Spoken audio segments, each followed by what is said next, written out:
এই দোস্তরা, my name is ডিম কাটা মিশিং। ডিমকে কেটে করে দেবো ফাঁক ফাঁক সারা।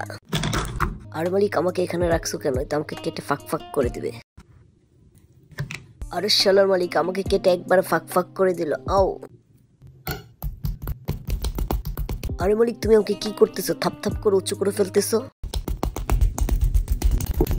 আরে আরে শালার মালিক, আর আমাকে কত উঁচু করবে? আর একটু হলে তো আমি পড়ে যাবো নিচে। আরে কে কোথায় আছো দেখো। শালার মালিক আমার গোয়ার মধ্যে এককালা বাস ঢুকাই দিছে, বাচ্চাও আমাকে। আরে শালার মালিক, আমার সারা শরীরটা তুমি নষ্ট করে দিলে। এগুলা কি মাখতেছো আমার গায়ে? না না না না মালিক, তুমি কিছুতে এটা করতে পারো। এই গরম তেলের মধ্যে আমাকে দিবে না মালিক, বাচ্চাও আমাকে। আরে শালার মালিক, তুমি এটা কি করলে? আমার এত সুন্দর দেহটাকে তুমি পুড়িয়ে ছাই ছাই করে ফেললে। হে বন্ধুরা, আজকে দেখবে আমার কামাল, আমি কিভাবে কেটে টুকরো টুকরো করে ফেলি।